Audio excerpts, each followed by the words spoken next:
Jean Weber was born in Paris in 1864, and in childhood he displayed an obvious affinity for painting and drawing. In 1883, at the age of 19, he enrolled into the highly prestigious École des Beaux-Arts in the city. Once he completed his training in 1888, he undertook a year's military service before starting work as a painter. This wasn't the immediate success he'd hoped for, and not long after he turned towards illustration when his brother Pierre, a successful humorous writer, suggested that he should apply to join the newspaper Gil Blas as a staff artist. Although he applied and got the job, he continued to paint, and from 1890 onwards he exhibited with reasonable success at various Paris salons. In 1890 he married Juliette Armengaud, and apparently with no pressing need to earn a living, in the following year the couple travelled to Algeria and stayed there for 4 months before returning to set up home in Paris. In 1894, Weber was commissioned to create colour lithographic publicity material for a production of the Massenet opera Thiers. The various graphic outcomes he created for this production were both aesthetically compelling and somewhat disturbing. This would be a pattern repeated in much of the work that followed, and in the same year he illustrated the cover for Mime, a collection of 20 short verses written by Marcel Schwab. His more cartoonish monochromes continued to be published in a range of Parisian magazines, and in 1895 his colour work began to feature on the cover of Le Rire. And these more robust comedic lithographs brought him to the attention of a much wider audience. He'd been collaborating on a book project with his brother, and it was published in 1895 as Les Weber, with anecdotal humorous text by Pierre and a large number of imaginatively laid out line-only spot illustrations by Jean. The book was popular enough to spawn another a year later in the form of La Joviale Comédie. By this point both Webers had become popular figures of the Parisian Belle Époque, and Jean's humorous and more serious-minded images were published frequently in books, magazines, and even used for theatrical productions. Weber was versatile in technical terms in both his art and his illustration. He painted in oils, created pen, brush and ink drawings, and produced quite a few engravings in his time. But the great majority of his output was produced by traditional lithography drawn straight onto stone, and the textural tonal results using this medium revealed the influence of his predecessor, Honoré Daumier. And like Daumier, it seems Weber was never happier than when lambasting and satirizing the less savoury aspects of human behaviour. The etchings of Spanish artist Francisco de Goya were also influential on Weber in terms of subject matter and approach to anatomy, if not as much in actual technique. In 1897 he produced a series of covers for Le Rire featuring satirical depictions of the crowned heads of Europe, and both his portrayal of Germany's Wilhelm II and Spain's boy king Alfonso VIII caused diplomatic ripples and earned Weber considerable notoriety, which he appears to have embraced with enthusiasm. In the same year, his oil painting depicting Otto von Bismarck as a literal butcher of his own people caused an even greater controversy and did little to improve Franco-German relations. And as with quite a few of his paintings, he recreated the same image a little later to be sold as a limited edition lithograph.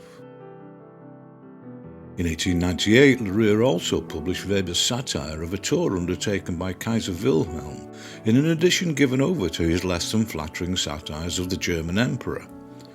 And it seems that in this instance the illustrations were created with pen and brush on paper, some of which were enhanced with watercolour washes. In 1898 he collaborated with his brother again and illustrated the script for Pierre's play Monsieur et Madame L'Homme, with some atypically casual but expressive doodles, for some reason using the alias Puppet. His career as an artist continued alongside his illustration work, although predominantly as lithographs rather than paintings.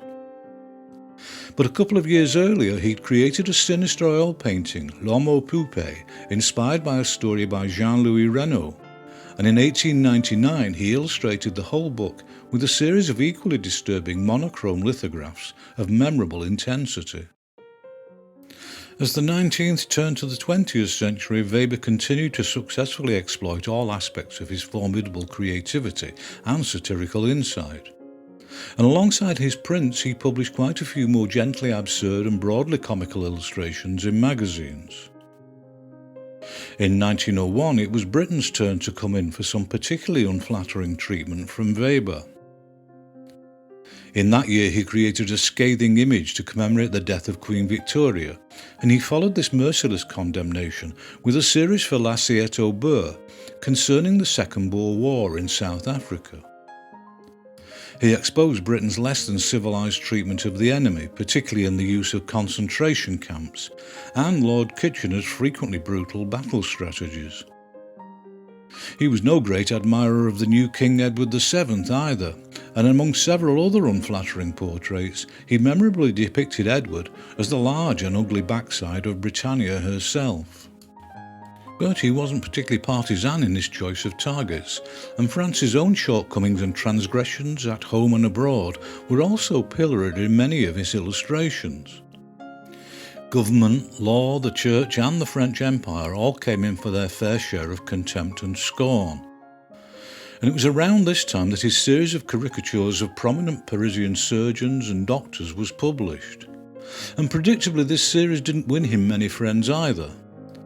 But it seems his work was never censored, and the nature of the continuing evidence rather indicates he simply didn't care about the trail of outrage he left in his wake.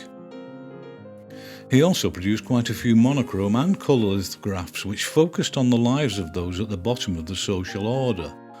And although intended to be bleakly humorous, these images dealt with serious social issues of alcoholism and domestic abuse with painful clarity of purpose. Even so, not all his output in the early years of the 20th century was quite as harsh. In 1902, his illustrated edition of the book Ardent le Chevelu was published, and this memorably featured frivolous, humorous fantasy illustrations. And in 1903, he worked with his brother again on a light comic piece for the Paris edition of the New York Times, printed in full colour from Weber's watercolour originals. In the same year, he illustrated a series of tales by the highly regarded writer Félix Duquesnel. These stories were collected under the general banner Tales of 10,002 Nights. And for this series, Weber not only created colour covers, but a large number of comedic fantasy illustrations, again produced as monochrome lithographs. The result was a highly memorable and absorbing pairing of author and illustrator. By this point, the rather bipolar nature of his work had become somewhat of a defining feature, and both his art and his illustration roamed freely from one extreme to the other, apparently at will. And of course, the two aspects frequently collided. This was a very prolific period, and he painted, made prints, illustrated magazines and more books, and even produced posters in a positive frenzy of creative energy. In 1905, Weber was commissioned to decorate the interior of the recently built grand house of the author Edmond Rostand. This was a far from usual undertaking for him, but he accepted it nevertheless. Once his initial designs were amended and approved, he then scaled them up onto the large wall surfaces and spent many long days up on scaffolding completing each panel. There's also evidence of a mural for the Hôtel de Ville in Paris, which he painted in 1908, but other than the visual evidence I can find no actual information about this commission. But both his illustration and graphic art continued to enjoy success, and as the first decade of the 20th century came to an end, his mix of harsh, disturbing satire and slapstick comedy had become very much part of Parisian life. And although it certainly slowed the volume of his output down somewhat, even the outbreak of war couldn't stop him working. Despite being 50 years old in 1914 when the First World War began, Weber volunteered to serve in the army, and although he fought alongside much younger comrades in appalling conditions, he managed to send drawings back to Paris for publication. Most of these drawings reflected with varying degrees of dark humour on the lives and deaths of the French soldiers who were doggedly battling it out in muddy trenches. But on occasion he also created more symbolic, eloquent images totally devoid of humour of any kind. And naturally enough, the Germans also came off badly, and Weber created quite a few visually eloquent attacks on the nature of the enemy and their leaders. Only a few months before the war ended in 1918, he was the victim of a poison gas attack and was invalided out. On his return to civilian life, he was commissioned to create designs for a trio of large fairy tale tapestries for Les Gobelins as a promotional device for the company. And the only other verifiably dated post-war image I could find is this remarkably engrossing painting from 1920. The only other thing I can tell you is that Jean Weber died far too early in 1928 at the age of 64. As with others I've featured in this series, I only discovered Jean Weber's work when I started making videos. But in a very short amount of time he's become a particular favourite.